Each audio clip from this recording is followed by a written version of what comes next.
Too much pulp? Seriously? Henderson's date sneered, loud enough for the whole diner to hear. Esther bit back a reply, just refilled his water with a fake smile. Another Tuesday, but I knew something they didn't. I wasn't just a waitress. My French was better than his butchered attempt at wooing his date in their language. He had no idea I understood every word of the cruel joke he cracked with his date. Jokes at my expense. Cheap polyester uniform. Dreams deferred. Then the old woman walked in. Lost. Scared. And suddenly, it wasn't just another Tuesday anymore. A little kindness? It wouldn't hurt, right? But they have no idea how my quiet kindness will change everything. This isn't a fairy tale. This is a story about how a moment of kindness in a noisy New York diner caught the attention of a man who didn't just see a waitress. He saw a wasted masterpiece. It's a story of a cryptic note, a private jet ticket, and a test so demanding it could shatter her or turn her into the person she was always meant to be. The smell of stale coffee and burnt bacon grease was the perfume of Esther Beaumont's life. It clung to her hair, her cheap polyester uniform, and the weary lines around her 26-year-old eyes.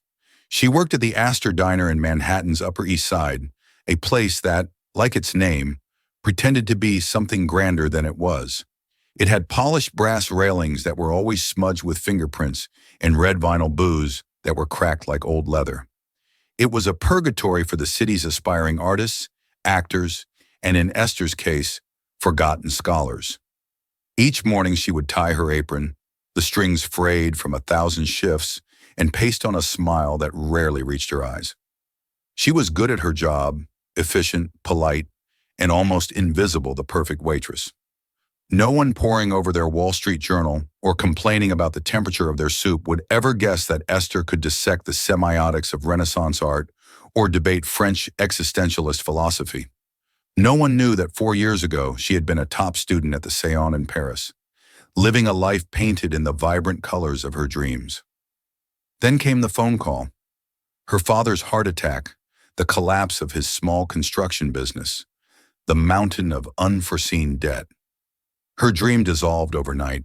She flew home, leaving behind the cobblestone streets of the Latin Quarter for the cracked pavement of a tiny Queens apartment she now shared with her friend Ma. Paris became a ghost, a painful whisper of a life that belonged to someone else. "Order up!" Beaumont barked Saul the cook, his voice a growly roar over the sizzle of the griddle. Esther grabbed the heavy plates, the heat warming her forearms. "Thanks, Essam." She moved through the cramped diner with a practiced grace, weaving between tables and busboys. Table 7 was her nemesis today, a man in a pinstripe suit, probably in his late 40s, who had already sent back his orange juice because it had too much pulp. His name was Mr. Henderson, and he was trying desperately to impress his much younger date and make sure the steak is medium rare, he'd ordered earlier, snapping his fingers. Not medium, not rare. If it bleeds, I'm sending it back. If it's gray, I'm sending it back. Got it, sweetheart? Esther had just smiled. Perfectly clear, sir. As she navigated the lunchtime rush, her eyes briefly scanned the room. In the far corner booth, a man sat alone. He was different from the usual aider crowd. He wasn't on his phone or trying to be seen. He was just watching. He was dressed in a simple dark gray cashmere sweater and charcoal trousers. There was no flashy watch, no ostentatious display of wealth, but the cut of his clothes and the quiet intensity in his gaze spoke of a different world. He nursed a single black coffee, and every time she passed, she felt his observant eyes on her. It wasn't creepy, just analytical. She'd pegged him as a writer, or perhaps a professor. He had an air of quiet contemplation about him. "2 more coffees for table 9, Maya whispered as they crossed paths near the kitchen.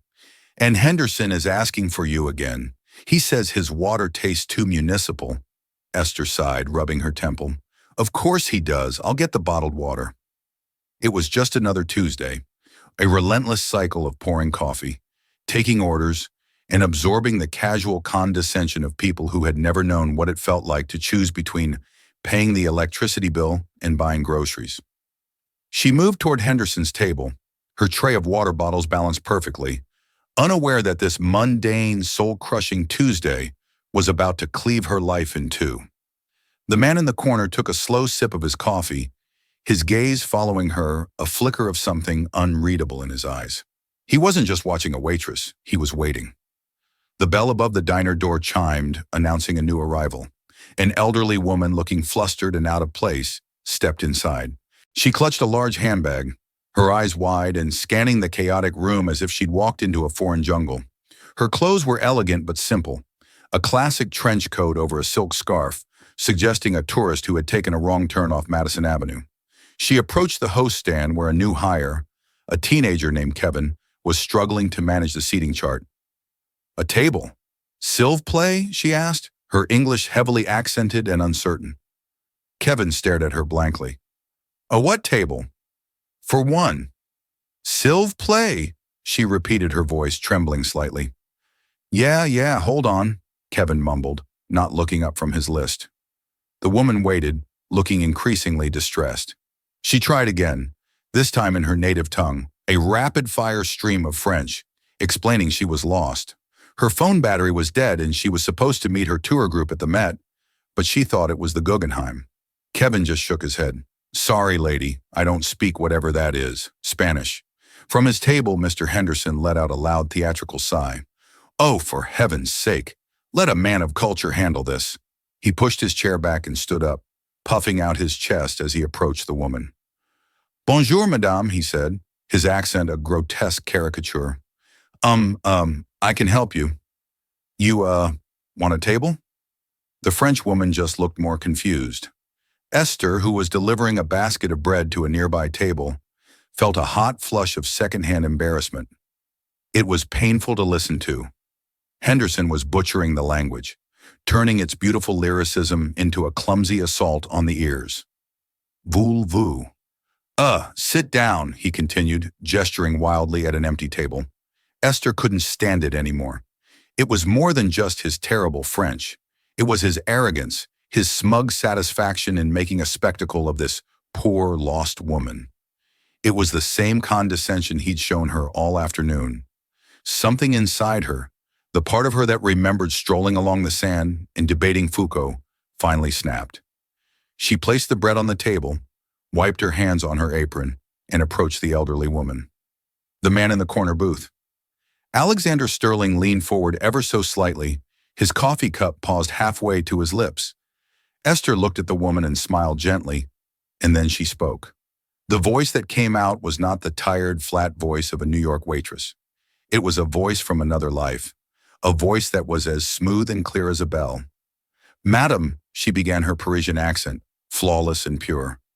"Perdu, madame, pardon. Me for the interruption. This man doesn't understand you. May I help you? You seem lost." The room seemed to fall silent around their small group. Henderson's jaw went slack. His date stared at Esther with wide, disbelieving eyes. S peeked out from the kitchen window. The French woman's face, however, lit up with profound relief. "Oh, mon Dieu, oui," she exclaimed, her hand flying to her chest. She launched into her story again, but this time the words found a safe harbor. She explained her confusion about the museum's her dead phone, her worry about her tour group leaving without her. Esther listened patiently, nodding and offering reassuring words. "Madame Sange," she said soothingly. "Don't you worry, madame. Everything will be all right." She turned to Kevin. "Kevin, can you seat this lady at table 12, please, and bring her a glass of water and a menu?" Then she turned back to the woman. "Please have a seat. Let me use my phone to call your tour guide. What is the name of the company?" While the woman whose name was Madame Dubois fumbled in her purse for the tour company's brochure, Esther turned to face Mr. Henderson. His face was a mottled shade of red, a mixture of fury and humiliation. "If you'll excuse me, sir," Esther said, her voice reverting to its polite, professional tone. "I'll get you that bottled water now." She didn't wait for a reply. She walked away, leaving him standing there, utterly deflated. She retrieved her phone from her locker, made a quick call, and sorted out Madame Dubois' predicament. The tour bus was waiting for another hour. She gave the woman clear directions written down on a napkin to a taxi stand just a block away. Madame Dubois was ossive in her gratitude, pressing a crumpled $20 bill into Esther's hand, which Esther gently refused. C'est le voyage. It's my pleasure, madam. Have a safe trip. As Madame Dubois left, a sense of quiet satisfaction settled over Esther.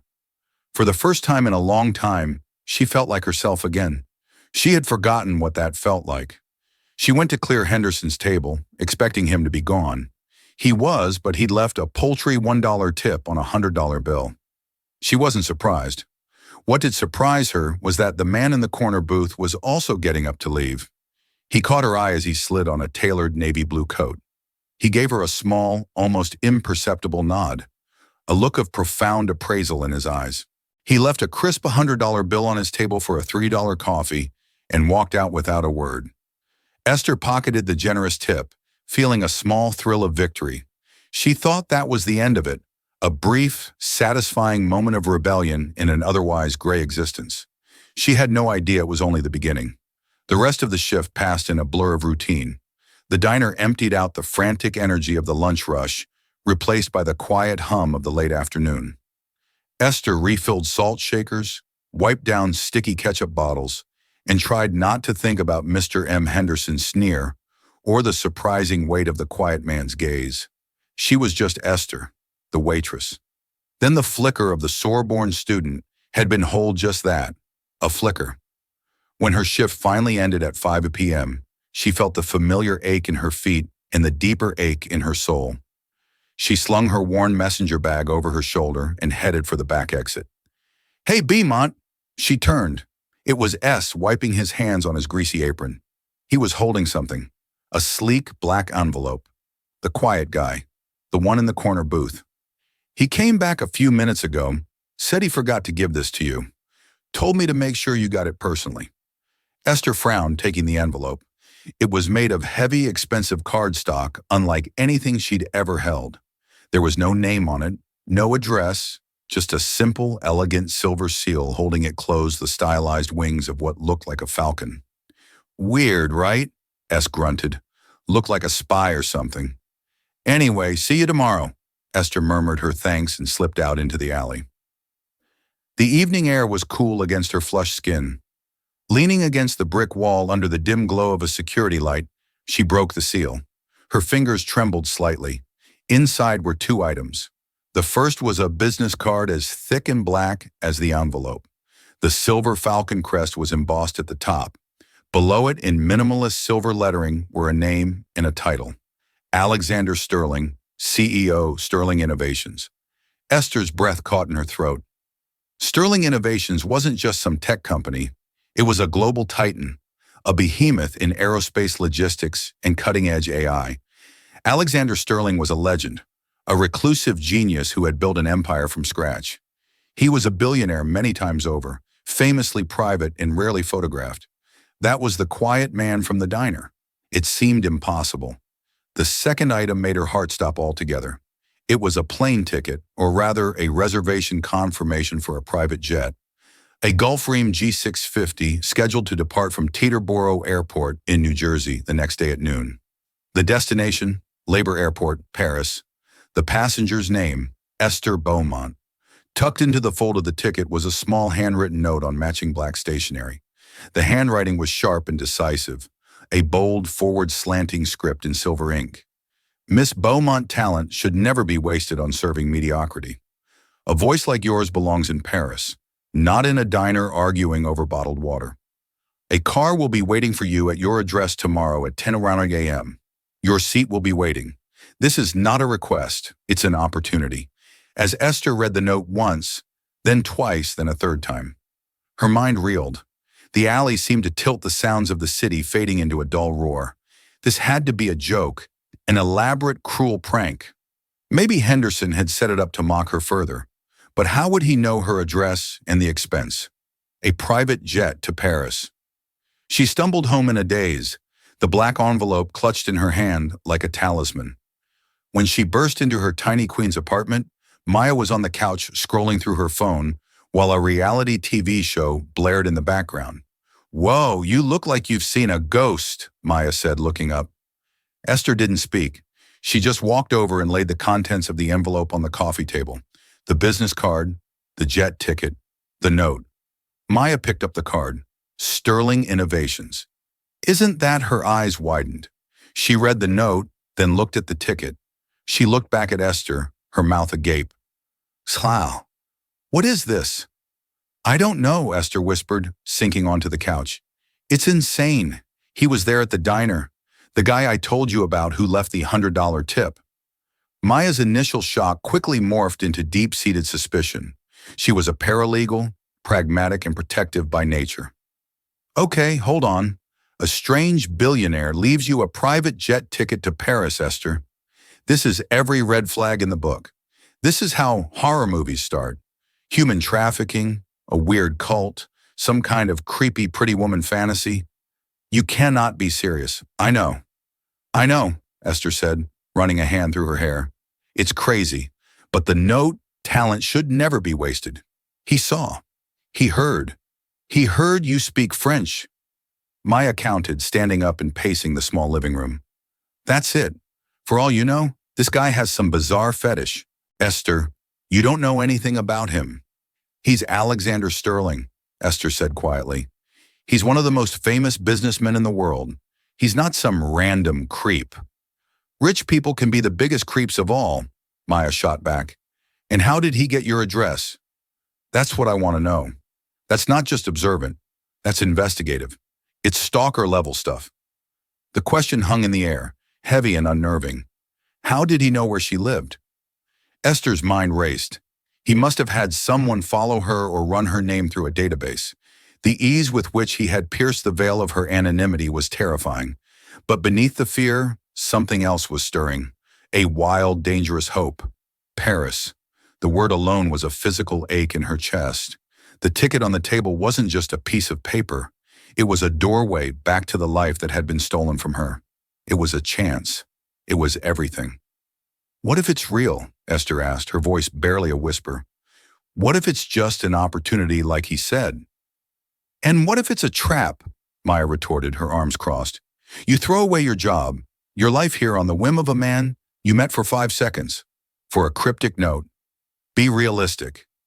Esther looked around the cramped apartment at the peeling paint on the walls, the stack of overdue bills on the counter. She thought of her uniform hanging by the door smelling of grease. This was her reality. It was safe, predictable, and it was slowly suffocating her. The note said, "This is not a request." It felt like a command, but also a challenge. A challenge to be more than what she had become. The fear was real. Maya's warnings were logical. But the pull of Paris, the intoxicating possibility of escape, was stronger. It was the most terrifying decision of her life. She looked at Maya, her oldest friend, her anchor in this difficult life. I think I have to go. Esther said, the words tasting strange and foreign on her tongue. I have to know. The next morning was a whirlwind of anxiety and adrenaline. Esther called the diner and quit, her voice shaking as she left a message for her manager, Mr. Davies. She imagined his annoyance, his casual dismissal of her as just another flaky waitress. The thought, which would have bothered her yesterday, felt strangely liberating today. Packing was a surreal experience. What does one pack for a clandestine trip to Paris offered by a reclusive billionaire? Her entire wardrobe consisted of worn jeans, faded t-shirts, and a single black dress she'd owned for 5 years. She stuffed them into her old scuffed suitcase, feeling foolish and hopelessly out of her depth. Maya watched her, a storm of worry on her face. I ran a background check on him, or tried to. He's a ghost. No scandals, no tabloid fodder, just business articles and philanthropy announcements. He's either a saint or very, very good at hiding things. Maybe he's just private, Esther said, trying to convince herself as much as Maya. Private people don't summon waitresses to Paris with anonymous notes, Mia shot back. I'm serious, Chloe. I put a tracking app on your phone. Don't you dare turn it off, and I want you to check in with me every 3 hours. If I don't hear from you, I'm calling the embassy, the GERM, the CIA.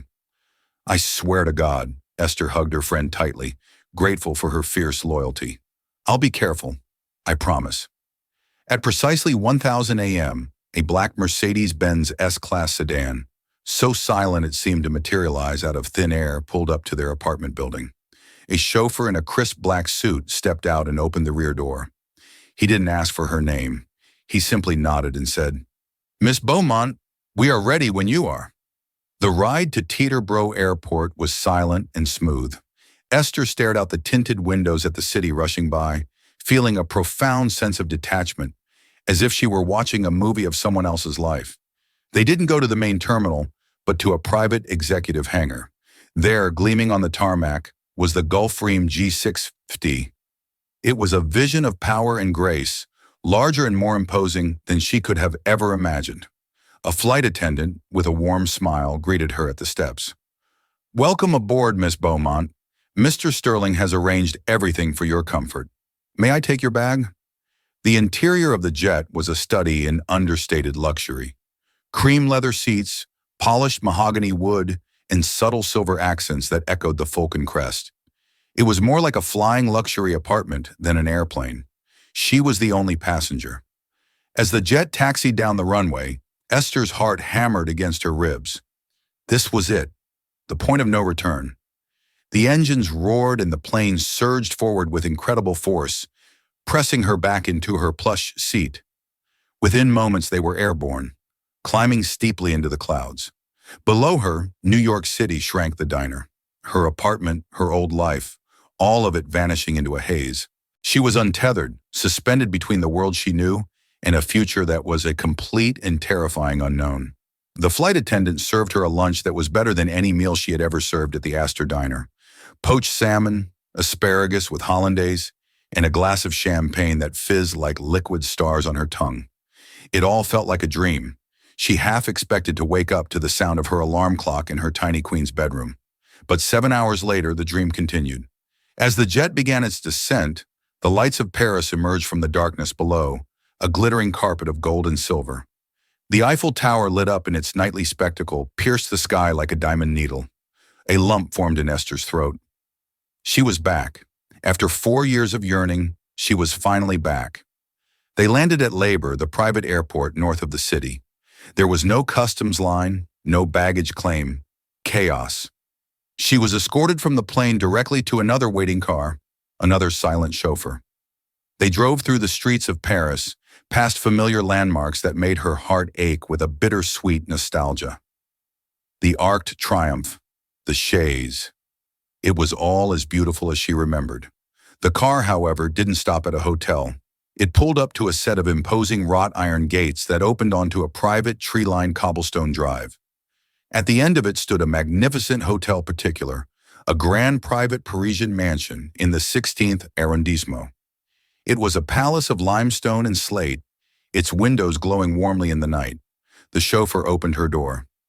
"Welcome to Mr. Sterling's Parisian residence, Miss Burma." Her legs felt weak as she walked up the stone steps. The massive oak door swung open before she could touch it. Standing in the grand marble-floored foyer was Alexander Sterling. He was dressed in a simple dark sweater and trousers, just as he had been in the diner. Up close, she could see the faint lines of fatigue around his sharp, intelligent eyes. He was younger than she'd thought, perhaps in his late 30s. "Miss Beaumont," he said, his voice a calm, low baritone. "Welcome to Paris. I trust your flight was comfortable." Yes, thank you," she stammered, feeling small and out of place in the cavernous hall with its soaring ceilings and priceless-looking art. "Mr. Sterling, I don't understand any of this." "I know," he said, a faint smile touching his lips. "Clarity is the purpose of your visit, but first you must be exhausted. My housekeeper will show you to your room. We can talk in the morning." He gestured and a woman in a gray uniform appeared. As Esther followed her up a sweeping staircase, she glanced back. Alexander Sterling was watching her with the same unreadable, analytical expression he'd had in the diner. He hadn't explained a thing. The mystery, she realized, was only getting deeper. This was not a gift. It was a prelude. Esther awoke to the unfamiliar sensation of sleeping on sheets with a thread count higher than her monthly rent. Sunlight streamed through tall French windows, illuminating a bedroom that was larger than her entire queen's apartment. It was exquisitely decorated in shades of cream and soft gray, with a small marble fireplace and a private balcony overlooking a manicured garden. A fresh kvass and a cup of coffee were already waiting for her on a small table. It was a beautiful cage, and she was still a prisoner of confusion. After dressing in her one good black dress, which now felt woefully inadequate, she made her way downstairs. She found Alexander Sterling in a vast book-lined study, reviewing documents on a sleek, transparent tablet. He looked up as she entered, gesturing for her to sit in one of the leather armchairs opposite his large desk. "Good morning," he said. "Please have a seat, Mr. Sterling." She began, her voice firmer than she expected. "I appreciate the flight and the accommodations, but I need to know why I'm here. This is abnormal, direct." "I appreciate that," he said, setting his tablet aside and giving her his full attention. "You are here, Miss Beaumont, because I am in need of a very specific skill set, a skill set I believe you possess despite your current employment." Before he could elaborate, the study doors opened. A woman entered, her heels clicking decisively on the polished parquet floor. She was tall, impossibly chic, and radiated an aura of intimidating authority. She wore a perfectly tailored Christian Dior suit, and her dark hair was pulled back in a severe shiny. Her eyes, the same piercing gray as Alexander's, swept over Esther with a cool, dismissive glance. "Alexander, you're late for the Lefvy preliminary," she said, her voice crisp and laced with an accent that was a hybrid of British boarding school and American corporate law. She stopped and looked at Esther again, a flicker of annoyance crossing her features. "Is this her? The waitress?" Alexander's face remained impassive. "Esther Beaumont. This is my sister, Isabel Sterling. She's the Chief Operating Officer of Sterling Innovations. Isabel, this is Miss Beaumont." Isabel offered a smile that was as sharp and cold as a shard of glass. "A pleasure, though I confess I don't quite understand the purpose of this experiment, Alexander." She turned her gaze back to Esther. "My brother has a pant for seeing potential in the most unlikely of places. He seems to think that because you can speak French, you can solve a multi-billion-dollar problem for us." Esther's head was spinning. Our multi-billion-dollar problem. What did they think she was? Alexander finally offered an explanation. "Sterling Innovations is in the final stages of acquiring a company, a French company, Maison Lefebvre." Esther knew the name. Everyone did. Maison Lefebvre was a legendary Parisian luxury house founded in the 18th century. They were famous for their bespoke leather goods and perfumes, a bastion of old-world craftsmanship and French heritage. "Lefebvre is family-owned," Alexander continued. "It has been for 8 generations, and the current matriarch, Geneviève Lev, is resistant to the acquisition. She is a traditionalist. She believes an American tech company like ours will destroy her family's legacy. We've sent teams of the best lawyers and negotiators in the world, and they've all failed. They don't speak her language. And I don't mean French." Isabel interjected, her tone dripping with skepticism. "They don't speak the language of the nuance of culture, of respect for tradition." Geneviève Lefebvre slammed the door on our last M&A head because he wore white sneakers to a meeting. Esther was beginning to understand. "You need a translator." "No," Alexander said, leaning forward. "We have hundreds of translators. I need more than that. I need a bridge. I need someone who understands the subtlety of French culture, who can show respect for their heritage, but who also understands the directness and ambition of the American mindset. Someone who can navigate both worlds." He paused, his eyes locking onto hers. "In the diner, I didn't just see a waitress speaking French. I saw a woman of intelligence and grace handle a difficult, arrogant man with poise. Then I saw her treat a lost, frightened woman with compassion and empathy, using flawless, colloquial French, not to show off, but to genuinely connect and help. That combination, poise under pressure, cultural fluency, and genuine empathy, is rarer than you can imagine. It cannot be taught in a business school." Isabel let out a quiet, impatient sigh. "It's a romantic notion, Alexander, a lovely story. But this is a $2.7 billion acquisition, not a social experiment. Miss Beaumont has no corporate experience, no background in finance or law. She served pie yesterday. The insult landed like a physical blow, but Esther held her ground. She refused to let this woman diminish her. "And what is it you do exactly when you're not a waitress?" Isabel pressed, her eyes narrowing. "What hidden talents did my brother unearth with his little private investigation?" The question confirmed Esther's fears. He had investigated her. "I was a student," Esther said, her voice steady. Here at the Sorbonne, I studied art history and French cultural studies. I had to leave before I could finish my degree due to a family emergency. Alexander nodded slowly, as if this confirmed something he already knew. Isabel, however, looked unimpressed. So, you're a college dropout? She stated flatly. My sister lacks a certain subtlety, Alexander said, shooting a warning look at Isabel. Here is the situation, Miss Beaumont. This is not a vacation. It is for all intents and purposes a job interview. The most unorthodox job interview of your life. I want you to be part of the team meeting with Geneviève Lefebvre and her family. I don't want you to negotiate finances.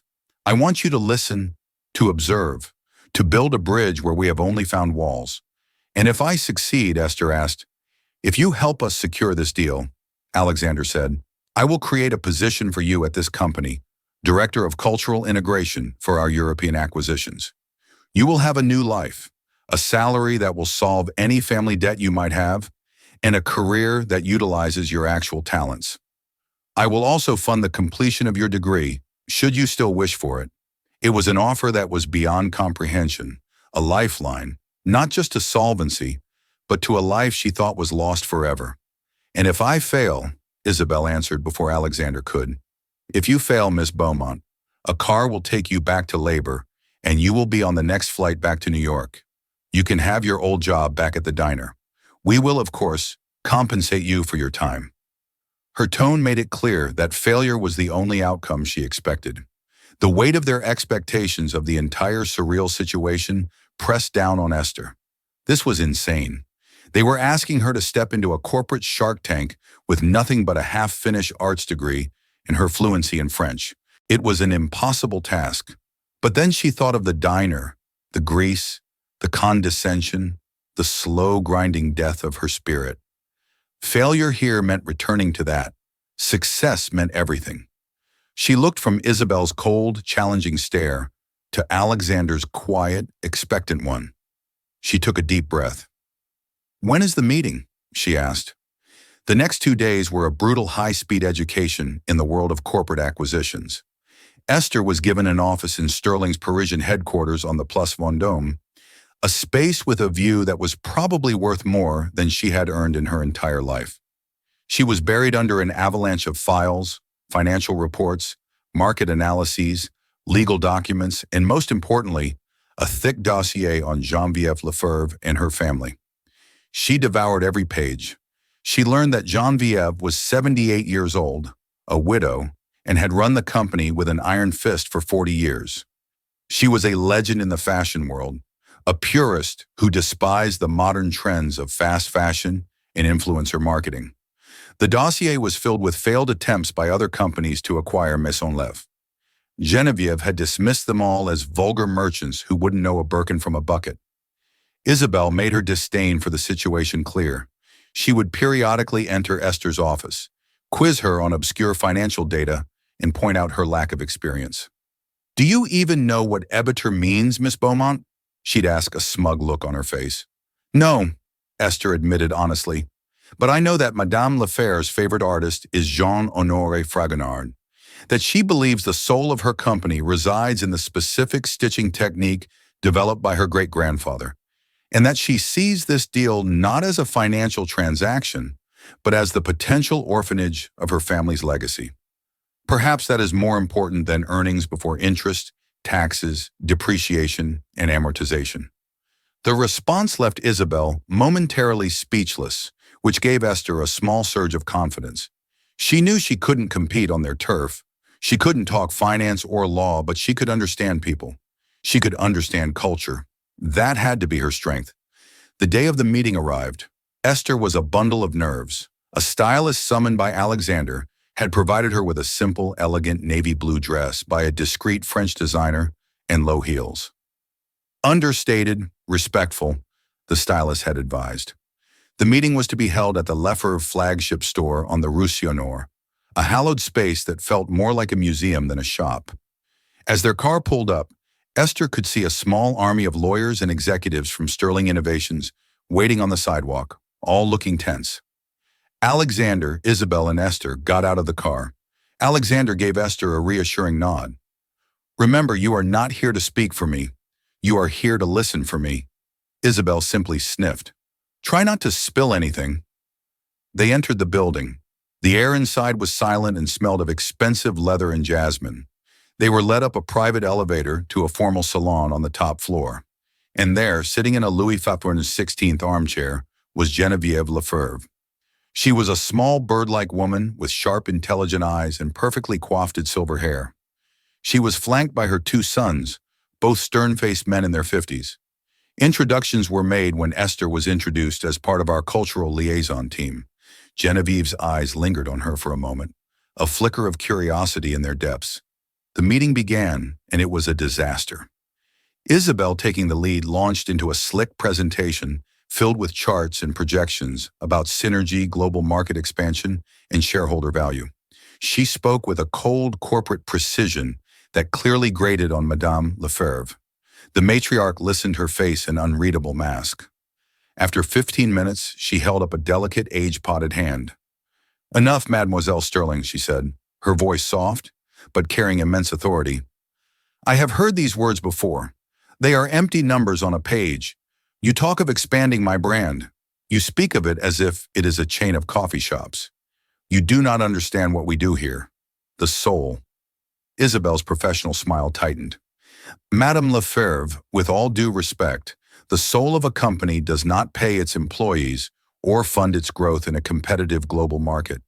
It was the wrong thing to say. A chill descended upon the room. Madame Lefebvre's son, Antoine, spoke for the first time. "My mother finds your approach aggressive, mademoiselle." The meeting devolved from there. The two sides were speaking different languages, just as Alexander had predicted. The Sterling team talked about efficiency and profit. The Left family talked about heritage and art. Esther remained silent, watching and listening. She noticed the small details. She saw how Madame Lefebvre's hand rested on a particular leather-bound book on the table beside her. She noticed the painting on the wall behind her. Not a famous masterpiece, but a beautiful, intimate portrait of a woman in 18th century dress. It had the soft, romantic style of Fragonard, the artist mentioned in the dossier. As the meeting was about to end in a complete stalemate, Esther felt a desperate urge to do something. This was her one shot. Alexander caught her eye, and she saw the question in his gaze. He gave her the slightest of nods. "Permission?" "Madame Lefebvre," Esther said, her voice quiet but clear. The entire room turned to look at her. "Forgive my interruption." She stood up and walked not toward the negotiating table, but toward the painting on the wall. "This is a beautiful piece," she said, speaking in French. Her accent, so different from the formal textbook French of the translators, seemed to warm the air. "The brushwork is so delicate. It reminds me of Fragonard, but it's more intimate, less theatrical. Is it a family piece?" Geneviève Lefebvre's austere expression softened for the first time. She looked surprised and intrigued. "You have a good eye, mademoiselle. That is a portrait of my great-great-great-grandmother, painted by one of Fragonard's lesser-known students. It is my most treasured possession." "She is reading," Esther observed, looking closer. It was unusual for a woman to be painted reading in that era, unless she was a great intellectual. She must have been a remarkable woman. "She was Madame Lefebvre," said a note of pride in her voice. "She is the one who convinced her husband, a simple saddle maker, to create the first handbag for Queen Marie Antoinette. She was the true founder of our house. Her vision." Isabel was staring at Esther, her mouth slightly open, a look of utter disbelief on her face. The lawyers were shuffling their papers, confused by this sudden turn in conversation. Esther turned from the painting to face Madame Lefebvre. "Mr. Sterling's company is built on technology and data. It is a world of numbers. But he understands that a legacy like yours is not built on numbers. It is built on vision, the vision of a woman like her." She gestured to the portrait. "He does not want to erase that vision. He wants to give it a new voice, to share it with a world she could never have dreamed of. A company without a soul is just a machine. You are the soul of Maison Lefebvre. He is not here to buy a machine. He is here to protect a work of art." She had used the word art. She had connected the present to the past. She had shown that she saw not just a brand, but a story. Silence filled the room. Genevieve Lefebvre stared at Esther, her sharp eyes searching. Then she slowly turned her gaze to Alexander Sterling. Your father was a builder. Was he not Mercier Sterling? She asked. Alexander, who had remained silent, finally spoke. He was a carpenter. He taught me that the foundation is everything. Madame Lefebvre nodded slowly. A small, genuine smile touched her lips for the first time. Perhaps we can have tea next week, and you can leave your presentation, she said, gesturing to Isabel's laptop at your office. Just you and me. And she added, her eyes finding Esther. You will bring Mademoiselle Beaumont. The walk back to the car was surreal. The Sterling executives were buzzing with excitement, clapping Alexander on the back. For the first time in months, they had made progress. They had a second meeting. Isabel was silent, her expression a thunderous mix of shock and resentment. As they got into the car, she finally turned to Esther. That was a lucky trick, she said, her voice low and sharp.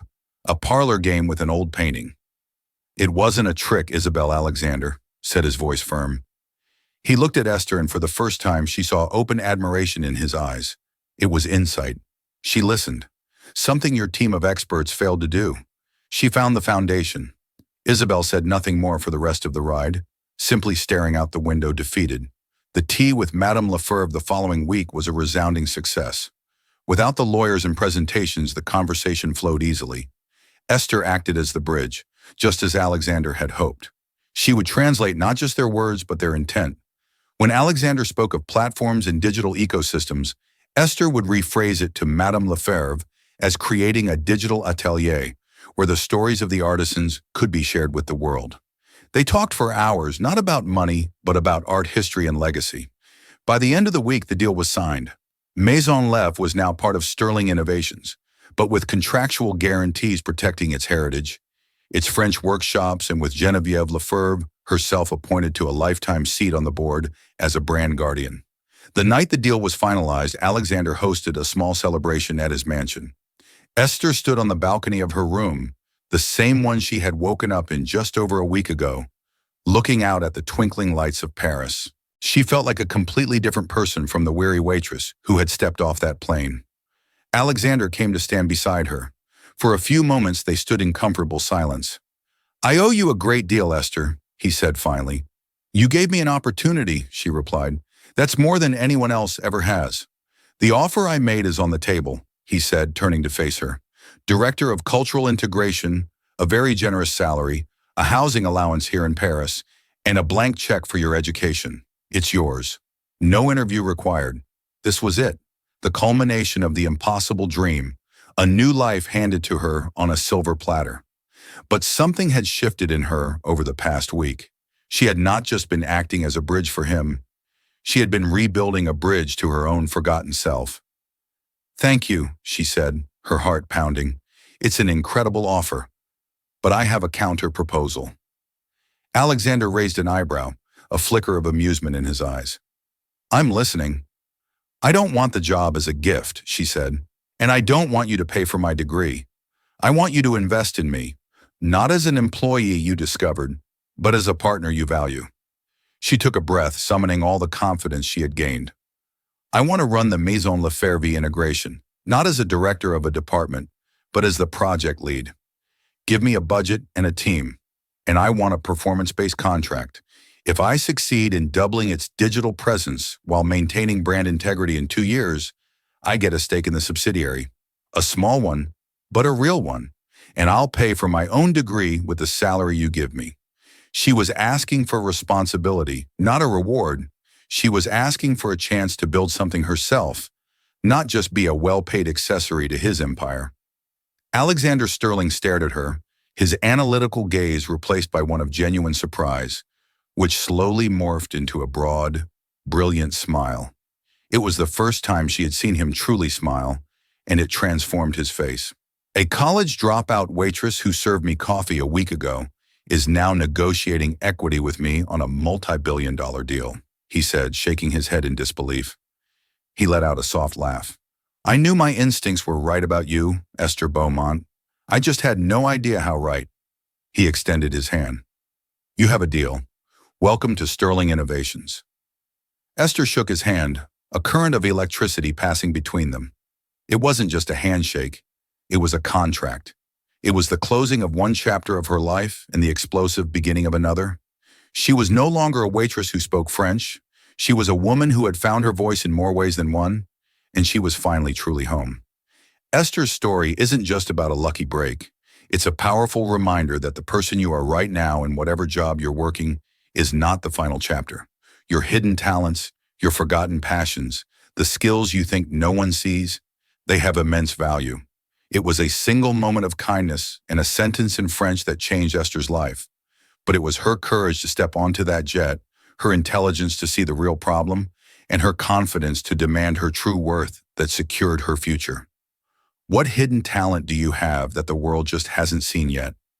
What would you have done if you found that black envelope? If this story inspired you or made you think, please give this video a thumbs up. It truly helps us bring more stories like this to you. Don't forget to subscribe and hit the notification bell so you never miss an incredible journey. And share this video with someone who needs to be reminded that their big break might be just one customer, one conversation, or one moment of courage away. Thank you for listening.